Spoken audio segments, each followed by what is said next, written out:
Good morning मेरे प्यारे students जो एसवी स्कूल में पढ़ रहे हैं और मेरे प्यारे मित्र और मेरे साथीगण। तो दोस्तों, जैसे आपको पता है, अब एग्ज़ाम की डेट आ चुकी है क्लास 10th और 12th की।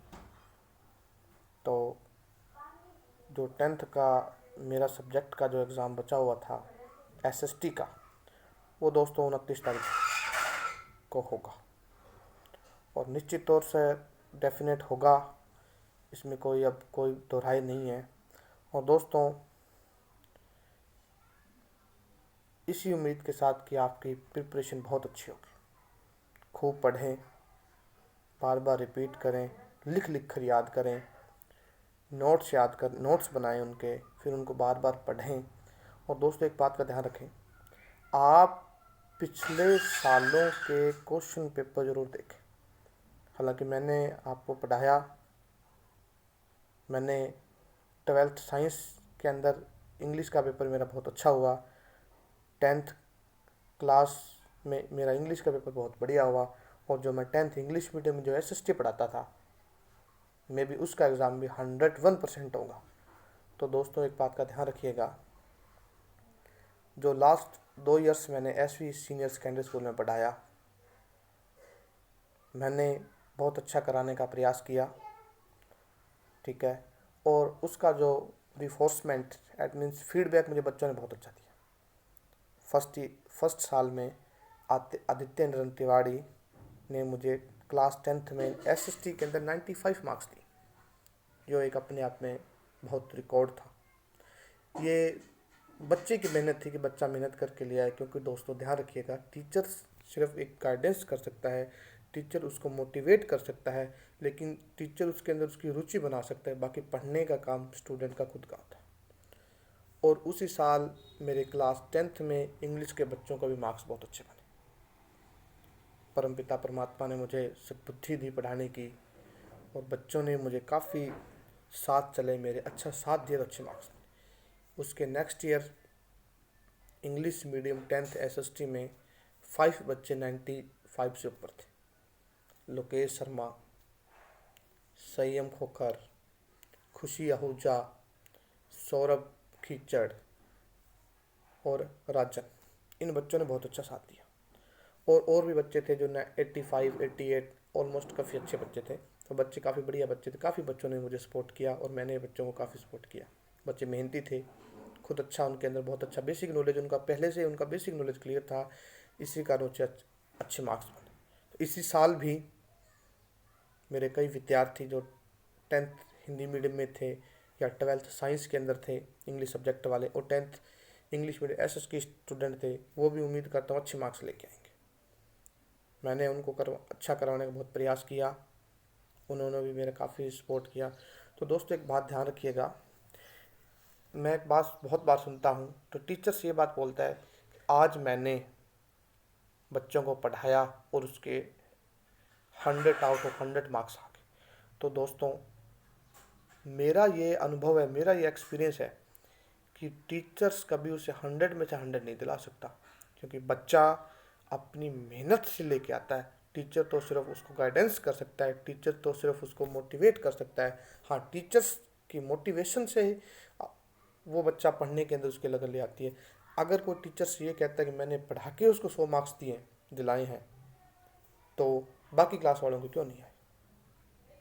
बताइए, इस चीज़ का मेरे को आप आंसर दीजिए, क्यों नहीं आए बाकी उनके? तो बच्चे के अंदर अगर उसकी इंटेंट है पढ़ने की, बच्चा अगर घर पे मेहनत कर रहा है, तो ही आएंगे, चाहे टीचर्स कितना भी बेस्ट पढ़ा दे। बिना बच्चे की इंटेंट के अपने उसके नाम मार्क्स नहीं दिला सकते। फिर टीचर्स बोलते मैंने मेरे पढ़ाने से इतने मार्क्स आ गए, मेरे पढ़ाने से इतने मार्क्स आ गए। तो दोस्तों, बच्चे की, हालांकि मैं ये नहीं कहता कि टीचर का कंट्रीब्यूट नहीं होता। टीचर अगर एक अच्छा पढ़ाने वाला नहीं होगा तो बच्चा अच्छा मार्क्स नहीं ले आएगा, लेकिन टीचर से ज़्यादा एक बच्चा खुद मेहनत करता है तो वो अच्छे मार्क्स लेके आता है। उसके बाद मेरे ऐसे स्टूडेंट्स के बच्चे ऑलमोस्ट मैंने उनको इम्पोर्टेंट क्वेश्चंस लगभग मैंने बच्चों को भेज दिए हैं, जो मेरे इंग्लिश मीडियम के स्टूडेंट थे और जो हिंदी मीडियम के कुछ कॉन्टेक्टेड स्टूडेंट थे। आप उन्हीं को पढ़ें, मैं ये नहीं कहता आप उनके भरोसे रहें, आप उनको देखें कि क्वेश्चन किस हिसाब से पूछा हुआ एग्जामिनर ने।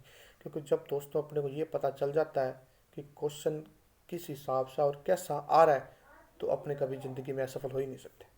जिस दिन अपने को ये पता चल गया अपने क्या पढ़ना है और क्या छोड़ना है और कैसे पढ़ना है, उस दिन दुनिया कि कोई भी चीज़ उसको सफल होने से नहीं रोक सकती। बच्चे बहुत पढ़ते हैं, 15-15 घंटे पढ़ते हैं, 17-17 घंटे पढ़ते हैं। एट मीन्स उनको ये पता ही नहीं कि हमें पढ़ना क्या है। सारी चीज़ को रटते रहते जब एग्ज़ाम्स में बैठते हैं तो उनको पता ही नहीं चलता कि क्वेश्चन आ कहाँ से। दोस्तों, आपका हर चीज़ का कॉन्सेप्ट क्लियर होना चाहिए। आपका कॉन्सेप्ट क्लियर नहीं है, आपका संप्रत्यय क्लियर नहीं है, आप उस क्वेश्चन को सॉल्व नहीं कर पाओगे। कंसेप्ट क्लियर कीजिए, आखिर उसका मीनिंग क्या है, वो किसके बारे में बात कर रहा है और क्वेश्चन पूछ क्या रहा है। ये चीज़ जिस दिन अपने को पता चल जाएगी, अपनी ज़िंदगी में कभी असफल नहीं होंगे। पढ़ने का तरीका होना चाहिए, कैसे पढ़ रहे हो आप, ये आपको पता होता है। बच्चा हर किसी को ज़्यादा बताने की जरूरत नहीं है, बच्चा अपने हिसाब से पढ़ता रहता है। लेकिन बट मेरी उनसे ये हार्टली रिक्वेस्ट है कि वो पिछले सालों को क्वेश्चन पेपरों को उठा कर देखें, कि क्वेश्चन उसी हिसाब से बनते हैं। हालांकि क्वेश्चन नया भी बनता है तो क्वेश्चन वही होता है, बस उसको उसकी लैंग्वेज को बदल देता है। अपने उसकी लैंग्वेज समझ में नहीं आती। क्यों नहीं आती? क्योंकि अपना कोई कॉन्सेप्ट क्लियर नहीं होता। जब अपना कॉन्सेप्ट क्लियर नहीं होता, अपने क्वेश्चन समझ में नहीं आता, फिर अपने कहते हैं कि ये तो हमें को करवाया ही नहीं, या ये चीज़ तो हमारे ये क्वेश्चन तो बाहर से आएगा। दोस्तों, बाहर से कुछ नहीं आता, वो अपने माइंड को एग्जामिनर चेक करता है। तो पढ़िए, खूब मेहनत कीजिए, सफलता आपको मिलेगी। फिर दूसरे में आप बात कर रहा था उस दिन रीट को लेकर। दोस्तों, रीट का जो एग्ज़ाम आता है, मुझे भी कईयों ने बताया, क्योंकि मेरे को कोई ज़्यादा एक्सपीरियंस नहीं है रीट का। मैं अभी कोई 3-4 महीने से रीट की प्रिपरेशन कर रहा हूँ, अनुभव अपना साझा कर रहा हूँ, लोगों से मिला। क्योंकि जब अपने किसी के साथ मिलते हैं तो अपने कोई चीज़ नहीं सीखते। हर दिन हर मिनट बंदा नई चीज़ सीखता है, और उसी चीज़ सीखने से उसके जो बिहेवियर के अंदर परिवर्तन आ जाता है। दोस्तों, साइकोलॉजी सभी पढ़ते ही होंगे, उसमें आप अधिगम टॉपिक पढ़ते हो तो अधिगम टॉपिक के अंदर ये कहा जाता है, व्यक्ति सीखने से व्यक्ति के व्यवहार में परिवर्तन आता है। जो स्थायी परिवर्तन आता है वो अधिगम होता है। तो वो परिवर्तन आएगा कैसे? अपने नए नए लोगों से मिलेंगे।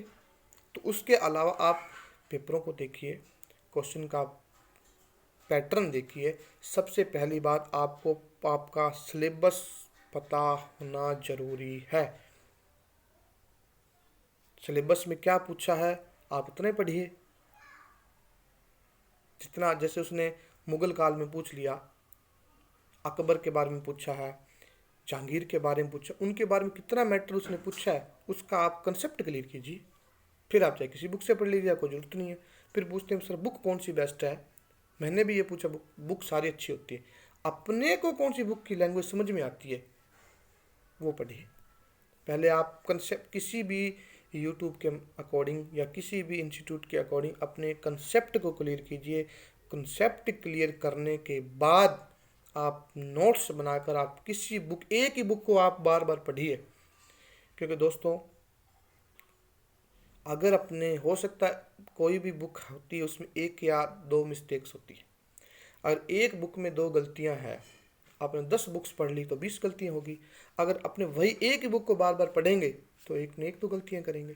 दोस्तों, ध्यान रखिएगा, बुक में मैटर सेम होता है, लैंग्वेज सेम होती है, बस उनको आगे पीछे चीज़ों को लिख दिया जाता है और उससे अपने कन्फ्यूज हो जाते हैं। एक ही किताब को पढ़िए, चाहे किसी को पढ़िए, लक्ष्य को पढ़ लीजिए, पनोरमा को पढ़ लीजिए, एनसीईआरटी के बुक्स को पढ़ लीजिए, एक को पढ़िए।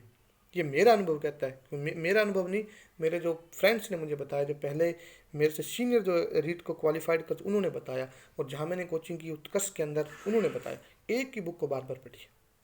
उसके बाद टीचिंग मेथड, साइंसेस के जो स्टूडेंट्स हैं, टीचिंग मेथड उनके, और एसएस के स्टूडेंट हैं, टीचिंग मेथड, वो टीचिंग मेथड पढ़िए।